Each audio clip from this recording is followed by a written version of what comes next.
This video is from my Docker Mastery course on Udemy, and I've pulled this section of videos on installing Docker Desktop and put them into a playlist here on YouTube.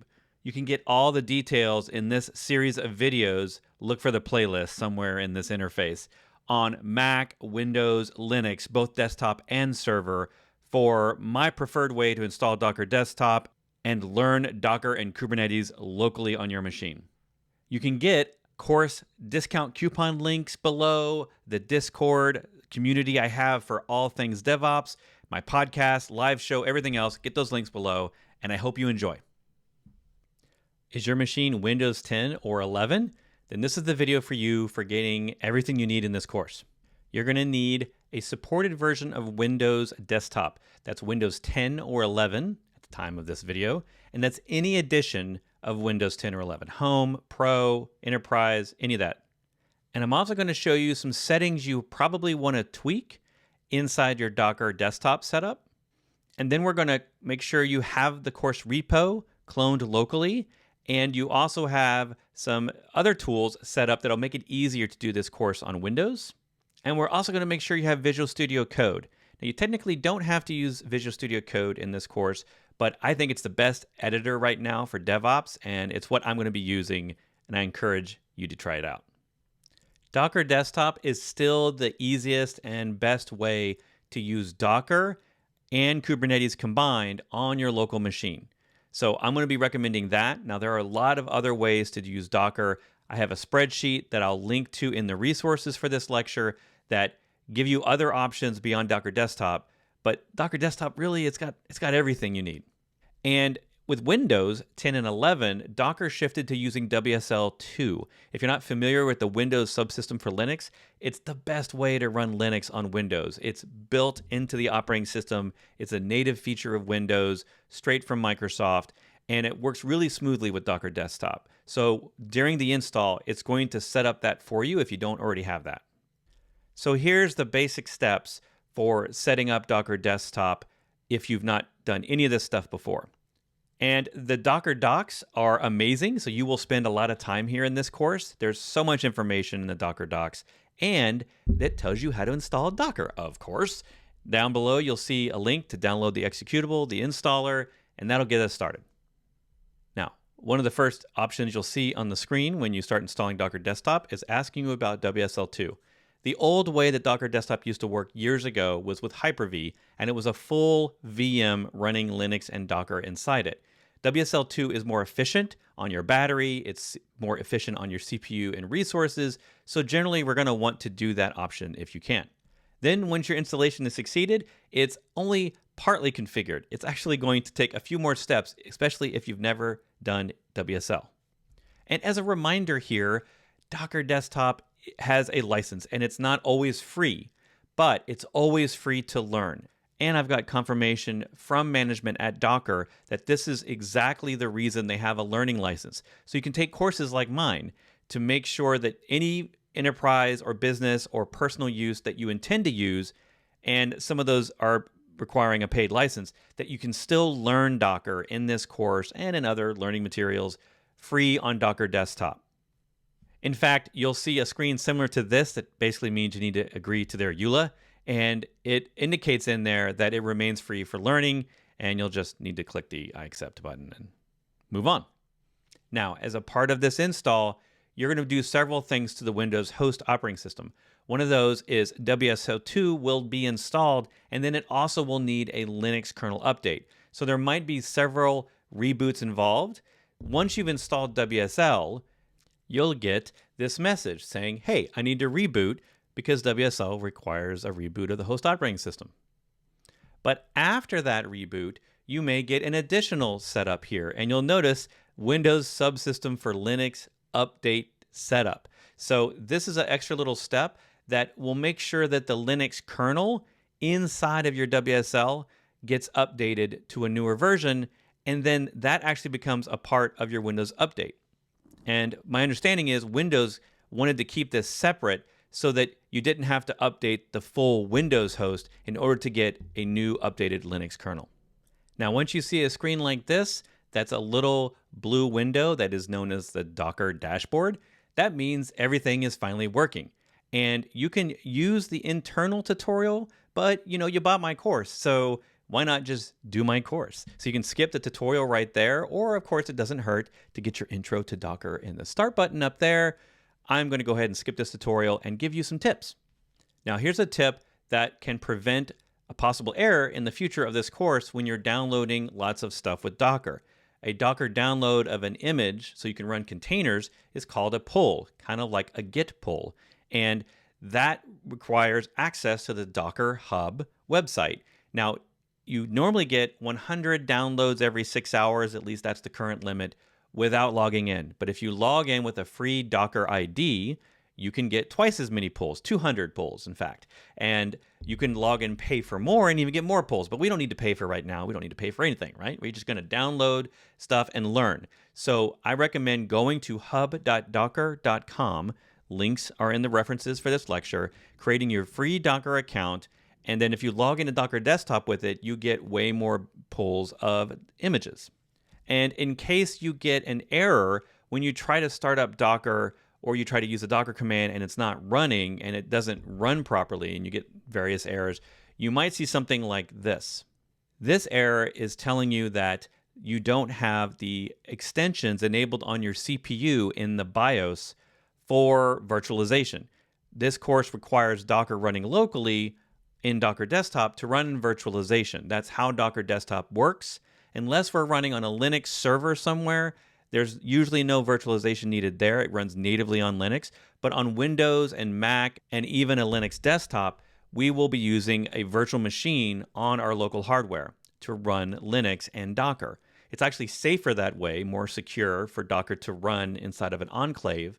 And in order to do that, we need the BIOS extensions for virtualization. So this probably indicates that you've never run virtualization on this computer before, something like VirtualBox, if you've heard of that, Parallels, VMware. There's all sorts of virtualization software. Now, Docker comes with its own, but it needs those BIOS extensions enabled. So you're going to need to check your specific BIOS on your specific hardware to make sure that anything related to VTX or Intel virtualization extensions, or there's a whole bunch of different names for it. Just look for something around VT, VTX, or virtualization. Enable that, and then this should go away.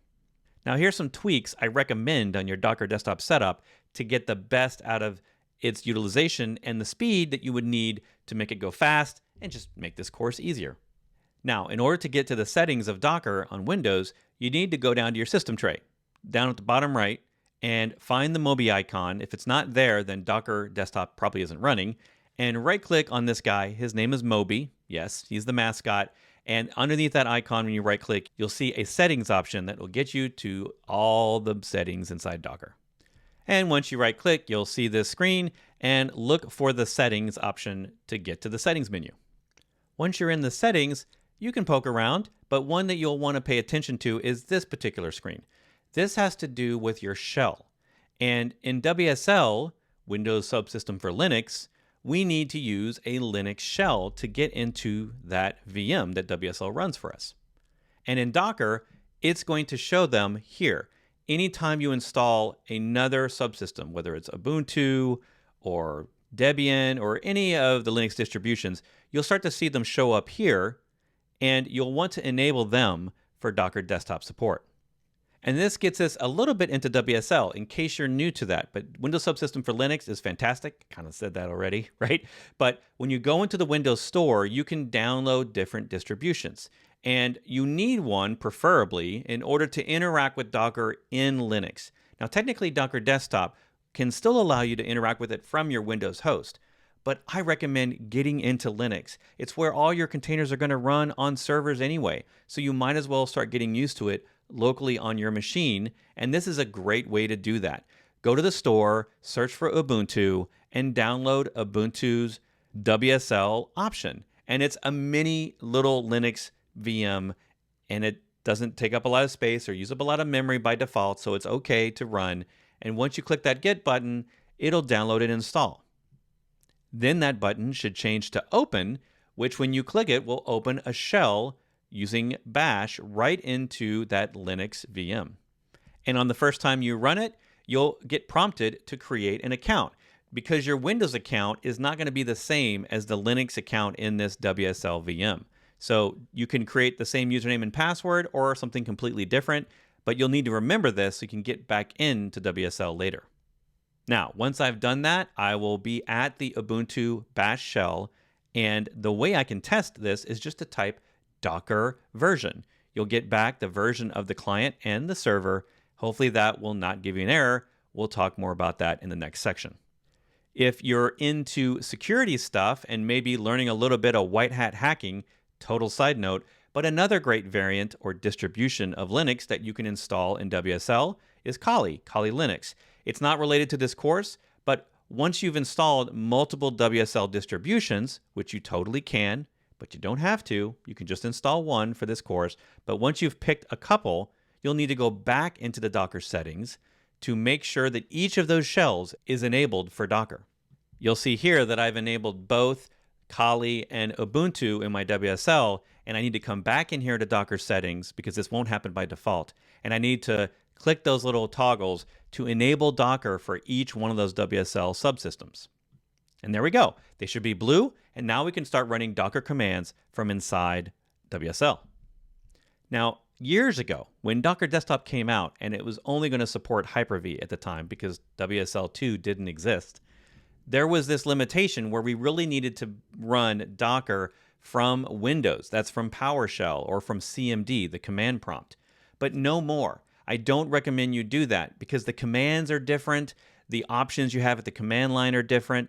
Different things are subtle that kind of get in the way of you doing what you need to do because the rest of us on Mac and Linux are all using Bash and ZSH and shells from Unix. But in here with Windows, we technically have PowerShell and the older command prompt, but no more. Microsoft is recommending you'd use something new called the Windows Terminal, which is automatically installed on Windows 11, but on Windows 10, you can get it for free from Microsoft in the store. And this is what it looks like. If you go to the Windows Store to download Windows Terminal, you'll get this one. It's officially from Microsoft, so you know that's the right one. And then you can run that, and it will run the PowerShell shell, as well as your WSL shells, and also the old command prompt that we've had since like Windows 3. And you'll see these options when you start a new shell. You'll see whatever WSLs you've installed, it will keep them updated in this list. And you can even customize Windows Terminal to make new ones of these, custom versions of these with different fonts and colors and themes. Go nuts. But it doesn't really matter what you do. You're just going to be able to use this to get a bash shell, which will give you compatibility at the command line for all the Docker commands and Kubernetes commands we'll run in this course. So for me, I'm going to do Ubuntu. I think Ubuntu is one of the best operating systems on the planet for Linux. And Linux, there's lots of distributions, tons of them. But I think Ubuntu is a great one when you're first learning your shells and your command and tutorials. There's so much out there on the internet for help for free for Ubuntu, and it's one of the best supported Linux distributions for Docker. So I'm definitely going to be using it throughout this course. Here's a little pro tip. You can change the Windows terminal to be your default terminal for anything you need to run in Windows. Normally, in the past, it's been PowerShell or Command Prompt, which are now legacy terminal windows. There's still shells inside the terminal window, but the GUI, as we call the terminal, that's what you want to run Windows Terminal. So go up there to that default profile and change it from Windows PowerShell to Bash and WSL. And then you can also change the default terminal application to Windows Terminal. That way you always are launching the latest terminal GUI and the bash shell inside of WSL as your default. Cool. I just changed my top two options there. That's my preference. You don't have to do that, but it will make launching and starting things in this course easier. Now, remember that Docker version command I told you to run? You can go ahead and run this now. We're going to run it in the next section just to make sure everything's running correctly, but you'll get back client and server versions if everything is up to snuff. Now, if you don't know what Visual Studio Code is, I love it. It is my favorite DevOps editor, and it's technically a full-fledged code editor, has tons of stuff and support for every language that I can think of, but it's also a great DevOps language editor for the YAML that you're going to learn about, the Docker files that you're going to learn about, all the different files that we do. It's not technically code, It's more of a data language structure, a lot of these things, or a scripting structure. So don't worry, you don't have to know how to code to do Docker or Kubernetes, but it has Docker and Kubernetes features in it if you add the extensions, and it has great support for running in WSL. And if you're interested in more of the advanced features in Visual Studio Code, the extensions you might want to use and all that, there's a video later in this section that'll give you more details. Because this editor works everywhere, Linux desktops, Macs, Windows. It's what I use every day for years now. Now let's talk about getting the course repo. The repository for this course is available in a link in this lecture. It's available in the previous lecture that actually had all the links for all this stuff in a written form. And it is something that you're going to want to clone down into your Linux subsystem. It turns out with Docker, because Docker is running in Linux, it's actually faster for you to do stuff with these code examples I'm going to give you and all the different Docker files and Compose and Kubernetes, and we're going to get to all that. But it turns out that stuff is better in Linux, so it's better if you get clone into the Linux subsystem file system, which is different than your host. The way to know is if you're in a /users/username rather than in a C:\users. If that's a C:\/ on your path, that means you're in the host file system, and I'd rather you get into your Windows terminal inside of that WSL, like Ubuntu, and once you're in there, clone into that location, this repository. It'll work better from there. Now, over on GitHub for this repository, you can click on the green code button to copy or clone this repository down with a simple command, git clone, and then the URL. Git is going to be in your Ubuntu or typical Linux WSL distribution, so you'll have the git command already. All right, if you're a Windows user, which you were watching this video hopefully because you're a Windows user, then you've got Docker Desktop, you've got the repository, you've got an editor, maybe Visual Studio Code, you've downloaded that repository into your WSL, and you're ready to start using the examples inside the repository and running Docker commands. Later in the course, we'll get to Kubernetes commands and how Docker Desktop enables Kubernetes in the options, but we'll worry about that once we get to Kubernetes. For now, you can choose to watch the rest of the videos in this section or skip them for now, and that's my recommendation. Skip the operating systems that you are not using, even Linux Server. If you don't plan on using a Linux server until way later in this course, you don't need to know how to set up Docker in it yet. You're just going to focus on using it locally on your machine. That's totally fine. And keep the rest of these videos in this section to come back to as a reference. But move on to the next section if you think you're ready.